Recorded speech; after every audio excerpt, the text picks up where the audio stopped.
লালনের এখন বলা হয় কি মাজার। মূলত বাউল ধর্মের ভাষায় এটাকে মাজার বলে না, বলে আখড়া। লালনের আখড়া শুরুর দিকে মূলত লালনের আখড়াই বলা হইতো। এই যে বেশ অল্প কিছু সময় আগে দেখছি যে আখড়া বললে তো সব ধরনের মানুষ যায় না, একটু পরিবর্তন করা দরকার, মাজার লাগাই দাও, তাহলে বিভিন্ন মাজারে যারা গাঁজা খায় তারাও ওইখানে চলে যায়। পরবর্তীতে এখন থেকে মাজার লাগানো হয় এবং এই মাজার লাগানোর বিস্তারিত ইতিহাস তাদের বইগুলোর মধ্যে স্পষ্ট আছে। মূলত তাদের এটার পিছনে কি ছিল, সূক্ষ্ম উদ্দেশ্য ছিল যে মুসলমান মাজার দেখলে মনে করবে কোন আল্লাহর ওলির কবর, অথচ কি লালন ছিল শয়তানের ওলি, আল্লাহর ওলি ছিল না। এই লালন বাউল দর্শন এবং তাদের ধর্মের মৌলিক, আমি আগেই বলেছি, এটা স্বতন্ত্র ধর্ম। সমস্ত ধর্মের বিরোধিতা করা, নতুন কিছু নিয়ম কানুন আবিষ্কার করা, এটাই হলো বাউল ধর্ম। তারা কোনো প্রচলিত কোনো ধর্মকে মানে না, নিজের মতো করে কিছু নিয়ম কানুন তারা আবিষ্কার করেছে, ওইটাই ওদের ধর্ম, ওইটাই ওদের ধর্ম। এবং তাদের ধর্মের মৌলিক বিষয় হইল জিনা ব্যভিচার, দেহকেন্দ্রিক। এবং এই কারণেই তাদের নাম রাখা হয়েছে বাউল। এটা কোথা থেকে আসলো? লালন একাডেমির যে প্রতিষ্ঠাতা পরিচালক ছিল আনোয়ারুল করিম চৌধুরী, তার বাংলাদেশের বাউল বইতে তিনি অনেকগুলো মত আছে, এর মধ্যে উল্লেখযোগ্য একটা হলো যে এই বাউল শব্দ আসছে বাল থেকে। কি থেকে? বাল, যেটা কোরআনে ব্যবহৃত হয়েছে। আল্লাহ তাআলা বলেন আতাদউনা বালান ওয়া তাযারুনা আহসানাল খালিকিন, যে একজন লোক সম্পর্কে তোমরা কি বাল মূর্তির পূজা করবা, তার ইবাদত করবা, আর সর্বশ্রেষ্ঠ সৃষ্টিকর্তাকে পরিত্যাগ করবা। বাল একটা মূর্তির নাম, বাল একটা মূর্তির নাম। বিভিন্ন নবীর যুগে, একাধিক নবীর যুগে এই মূর্তির পূজা করা হতো। ডক্টর আনোয়ারুল করিম চৌধুরী লেখেন যে এই বাল দেবতা ছিল প্রজনন দেবতা। কি দেবতা? প্রজনন দেবতা।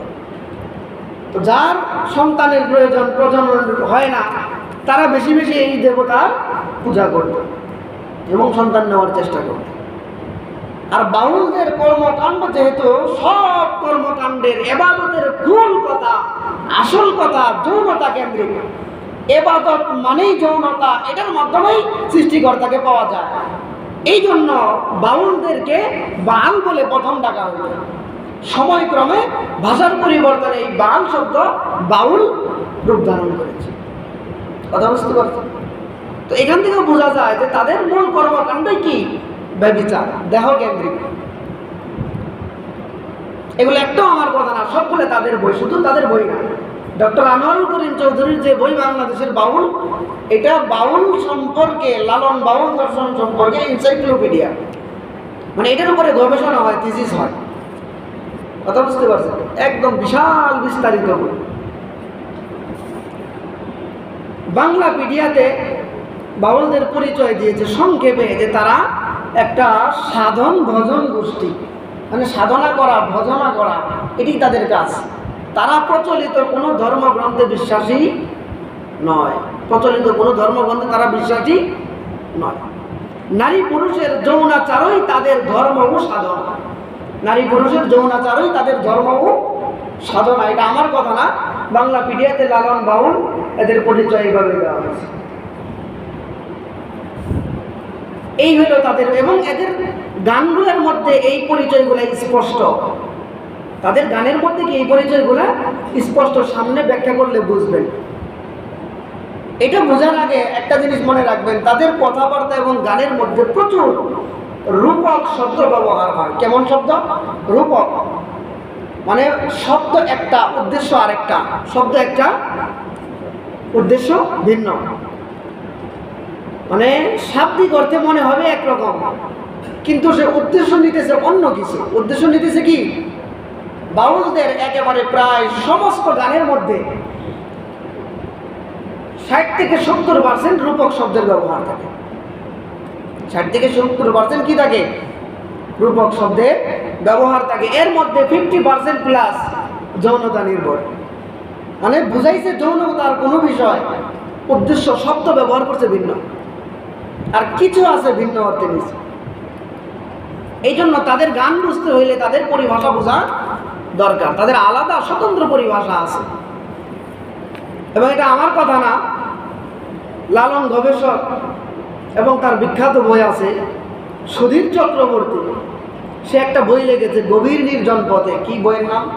গভীর নির্জন পথে। এই বইয়ের একেবারে প্রথম সংস্করণের 14 নম্বর পৃষ্ঠায় তিনি লেখেন যে বাউলদের গান বুঝতে হলে তাদের পরিভাষা বুঝতে হবে।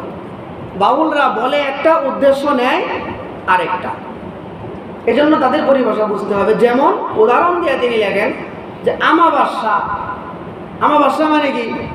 চাঁদ যখন থাকে না ওটারে বলে আমরা আমাবাস্যা, মানে এক চাঁদ শেষ আরেক চাঁদ এখনো উঠে নাই, দেখা যায় নাই, মাঝখানের সময় কি আমাবাস্যা, তাই না? এই যে আমাবাস্যা, এই আমাবাস্যা শব্দ, এটা বাউলরা এই শব্দকে ব্যবহার করে নারীদের ঋতুকাল অর্থে। কি অর্থে? এখন যে তাদের শব্দ ভাণ্ডার সম্পর্কে জানে না, তাদের গানের আসল মর্ম সে বুঝবে? আমাবাস্যা বলে যে নারীদের ঋতুকাল বুঝাইতেছে, এইটা না জানলে বুঝতে পারবে যে গানের প্রকৃত অর্থ কি। এবং এই কথা শুধুমাত্র সুধীর চক্রবর্তী সে লেখে নাই, শুধু তার লেখা না, এটা এই আনোয়ারুল করিম চৌধুরী বাংলাদেশের বাউল বইতেও লিখছে, একাধিক জায়গায় লিখছে, আরও বিস্তারিত লিখছে। এবং সাথে সাথে বাউল তত্ত্ব ডক্টর আহমদ শরীফ, নাস্তিকদের গুরু, তার বিশাল গবেষণাধর্মী বই বাউল সম্পর্কে, বাউল তত্ত্ব, সেখানেও সে এগুলো নিয়ে আলোচনা করেছে। আরেকটা বই আছে বাউল লালন পরিভাষা, বাউল লালন পরিভাষা, সেখানেও এগুলো নিয়ে আলোচনা আছে। যে আমাবাস্যা বলে তারা কি নেয়? নারীদের ঋতুকালীন সময়কে উদ্দেশ্য করে। শুধু তাই না, মহাযুগ এটা বলেও ঋতুকালীন সময় উদ্দেশ্য। মহাযুগ, মহাযুগ বলে যে ওই সময় উদ্দেশ্য নিয়েছে, এটা আমি বুঝবো না। মহাযুগ বলেও ঋতুকালীন সময়কে উদ্দেশ্য। এরপরে তাদের গানে বাঁকা নদী শব্দের প্রচুর ব্যবহার আছে। বাঁকা নদী বলতে স্ত্রীদের বিশেষ অঙ্গকে তারা বোঝায়। কেমন শব্দ কিনিছে, নদী, নদীর ঢেউ, এমন ভাবে কবিতা লিখবে, কিন্তু উদ্দেশ্য হবে অন্য কিছু।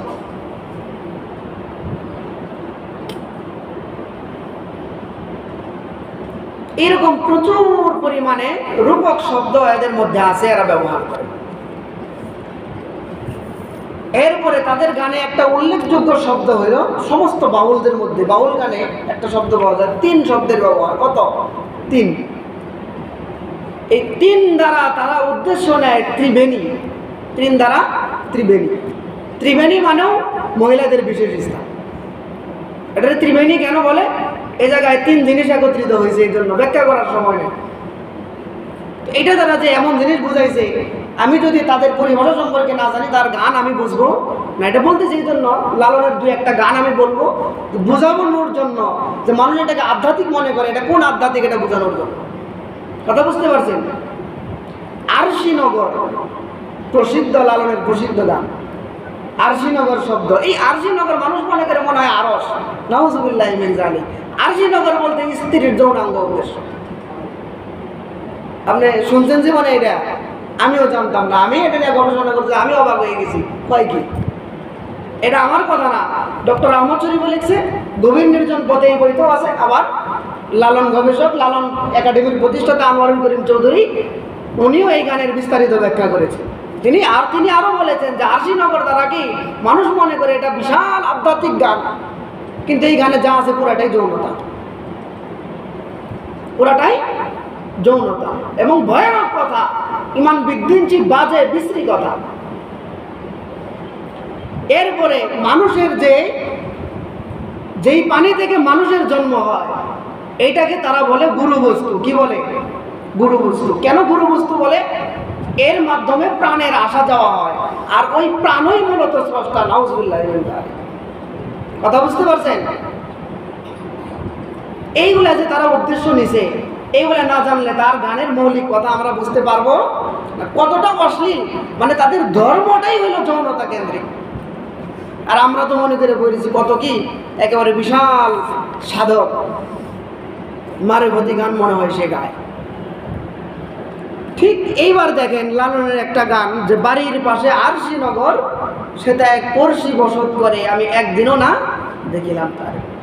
আরশিনগর মানে আগেই বলছি, সেটা এক পড়শি বসত করে, মানে ডক্টর আনোয়ারুল করিম চৌধুরী লেখেন পড়শি মানে হইল মেয়েদের ভিতরে যে ডিম্বাণু থাকে, যেখান থেকে বাচ্চা আসে, এইটা উদ্দেশ্য। যে এই ডিম্বাণুর মধ্যে স্রষ্টার আসা যাওয়া। নাউজুবিল্লাহ। কথা বুঝছেন? আমি একদিনও না দেখিলাম তারে, একদিনও দেখি নাই। তো ওইটারে তালাশ করার জন্য তাদের ইবাদতই হইল কি, বেশি বেশি আগাম গোগাম করা। এটার মাধ্যমে নাকি স্রষ্টারে অনুভব করবে। এবং লালন তার আরেকটা গানে আরো স্পষ্ট করেছে, সে বলে কোথায় আছে রে দিন দরদি সাই। সাই মানে স্রষ্টা। তারা সাই বলতে দুইটা অনেকগুলো জিনিস বোঝায়, স্রষ্টা বোঝায়, গুরুকেও বোঝায়, এরপরে আবার সাধন সঙ্গিনী তাকেও বোঝায়। তাকে আবার বলে কি চেতন গুরু, মানে যার সাথে সাধনা করতে দুইজন লাগে, নারী এবং পুরুষ, ওই মহিলাকে বলে চেতন গুরু। চেতন গুরু ছাড়া সাধনা হয় না। কথা বুঝতে পারছেন? তো তাদের যে রূপক শব্দের ব্যবহার, শব্দগুলো দেখলেই বোঝা যায় অশ্লীলতা উদ্দেশ্য, কিন্তু আগে জানতে হবে যে আসলে কি বুঝাইতে চাইছে, জানলে বোঝা যায়। তো সে বলে কোথায় আছে রে দিন দরদি সাই, চেতন গুরুর সঙ্গ লয়ে তালাশ করো ভাই। মানে রবকে পাইতে হইলে চেতন গুরু লাগবে। চেতন গুরু কি? মানে সাধন সঙ্গিনী মহিলা, তার সঙ্গ নেও, মানে তার সাথে আকাম করো, জিনা ব্যভিচার করো। জিনা ব্যভিচারের মাধ্যমে স্রষ্টাকে সাইকে গুরু। এই হলো লালনের দর্শন, বাউলদের দর্শন। ডক্টর আনোয়ারুল করিম চৌধুরী তিনি এক কথাই বলেন যে এই গানে বাংলাদেশের মানুষ এটাকে উচ্চ মার্গের আধ্যাত্মিক গান মনে করে, কিন্তু এই গানে যা আছে পুরাটাই যৌনতা। পুরাটাই কি? যৌনতা। লম্বা আলোচনা করেছেন এই সময়, আরো অনেকগুলো গান। আরেকটা গান শোনাই লালনের, যে তার বাউল এবং লালনদের সবকিছুতে যৌনতা নির্ভর। আরেকটা গান শোনা, আর দু একটা বললে বুঝবেন যে আমি কিষণ দানে যাই সেখানে, মনের মানুষ যেখানে। আরেকটা কথা মনে রাখেন, মনের মানুষ মানে তারা মনের মানুষ, আসল মানুষ, মানুষ রতন, অচিন পাখি, এই সমস্ত শব্দ দ্বারা বোঝায় সাইকে, মানে স্রষ্টাকে। কথা বুঝতে পারছেন? তো মনের মানুষ মানে কি? স্রষ্টা। যে আমি কি সন্ধানে যাই সেখানে, মনের মানুষ যেখানে, আধার ঘরে জ্বলছে বাতি দিবারাতি নাই সেখানে, যেতে পথে কাম নদীতে পাড়ি দিতে ত্রিবেণী, কত ধনির ভাড়া যাচ্ছে মারা ওই রে নদীর তুর্তুমানে, রসিক যারা চতুর তারা, তারাই নদীর ধারা জানে, ধারা চিনে, উজান্তরেই বাই যাচ্ছে বেয়ে, তারাই স্বরূপ সাধন জানে। এতক্ষণ যে বিভিন্ন শব্দের দুই একটা অর্থ বলছি, ওগুলা খেয়াল করে থাকলে বুঝবেন এই গানে যা আছে পুরাটাই যৌনতা। এটা হলো লালনের আধ্যাত্মিকতা, সাধনা, সাধনার গান। কথা বুঝতে পারছেন? কামনদী তো বুঝেন, একেবারে খাস বাংলা ব্যবহার করেছে। আর মারা যাওয়ার অর্থ বুঝেন তো, খেয়াল করলে বুঝবেন। বিস্তারিত এগুলো বলার মতো বিষয়ই না, কথাও না। যাই সেখানে মানে কোন জায়গায় যায়, মানে বিশেষ জায়গার কথা বলতেছে। কথা বুঝতে পারছেন? এই হইল লালনের ধর্ম, আধ্যাত্মিকত্ব। তাহলে এবার চিন্তা করেন যে তাদের গান এবং তাদের ধর্ম জিনিসটা কি মূলত। এরপরে আরেকটা গান বলি, শেষ করে দিই। একটা গান আছে না, যে সময় গেলে সাধন হবে না, খুব প্রসিদ্ধ গান, মুখে মুখে চলে, তাই না? মনে হয় খুব আধ্যাত্মিক গান, বাংলায় বইয়ের মধ্যে আছে, খুব সম্ভবত 7 বা 8 বাংলা সাহিত্য বইয়ের মধ্যে কি আছে, এই গান কবিতা আকারে দেওয়া আছে, যে সময় গেলে সাধন হবে না। সময় গেলে সাধন হবে না, খুব আধ্যাত্মিক গান এটা। আগে আমি বলেছি যে ত্রিবেণী মানে তারা কি উদ্দেশ্য নেয়, এটা আগে বলছি না? এরপরে 3 শব্দ দ্বারা কি উদ্দেশ্য নেয় বলছি। এবার গানটা খেয়াল করেন, যে সময় গেলে সাধন হবে না, দিন থাকিতে 3-এর সাধন কেন করলে না। দিন থাকিতে 3-এর সাধন, 3-এর সাধন বুঝছেন তো? 3 মানে ওই জিনিসের সাধন, বুঝা গেছে? এটা হলো লালনের আধ্যাত্মিক গান। এটা দ্বারা নাকি সময়ের গুরুত্ব বুঝাইছে। সময়ের গুরুত্ব বুঝায় নাই, আকাম করার সময় বুঝাইছে। দিন থাকিতে তিনের সাধন মানে দিন বলতে সে বোঝায় দিনের বেলা, মানে নারীদের যখন ঋতুকাল শেষ হয় তার পরবর্তী 3 দিনের বিশেষ সময় এটাকে সে উদ্দেশ্য নিয়েছে। আর এই সময়ে সন্তান সম্ভব হওয়ার সম্ভাবনা সবচাইতে বেশি থাকে। সে বলতেছে যে দিন থাকিতে তিনের সাধন কেন করলে না, অর্থাৎ এই সময় থাকতেই সাধন করতে হয়। জানো না মন খালে বিলে মিন থাকে না জল শুকালে, যে খালে বিলে পানি না থাকলে মাছ থাকে না, মিন মানে মাছ, মাছ থাকে না। কি হয় তারে বাঁধন দিলে শুকনা নদীর মোহনা, মানে এই 3 দিনে একটা বিশেষ অবস্থা থাকে, এর পরবর্তীতে সন্তান আর হয় না, নির্দিষ্ট একটা সময়ের পরে তখন আর সন্তান ধরে না। তার উদ্দেশ্য হলো এরপরে যতই চেষ্টা করো কাজ কিন্তু হবে না, সাধন সময় মতো করতে হবে। সাধন কি? আগাম। কথা বুঝতে পারছেন? এরপরে আরো বলতেছে অসময়ে কৃষি করে মিশামিশি খেটে মরে, গাছ যদিও হয় বীজের জোরে তবুও ফল তো ধরে না। এর প্রত্যেকটা শব্দ প্রত্যেকটা কথা যৌন কর্ম সংশ্লিষ্ট। আমরা তো মনে করে বসেছি কি আধ্যাত্মিক, এবং এটা শুধু আমার কথা না, এটা আনোয়ারুল করিম চৌধুরীও লেখছে তার বই। লালন গবেষক নিয়ামত আলী বলেন যে এই গানের মধ্যে সাধন, বীজ, মিন, কৃষি এই শব্দগুলো যৌন কর্ম সংশ্লিষ্ট বিভিন্ন পরিভাষা। কথা বুঝতে পারছেন? এইটা হইল লালন এবং সাধনদের ওদের ধর্ম। আর আমি মনে করে বুঝি ওর মাজার। এটা তো অশ্লীলতার কথা বললাম, অশ্লীলতার উদাহরণ দিলাম।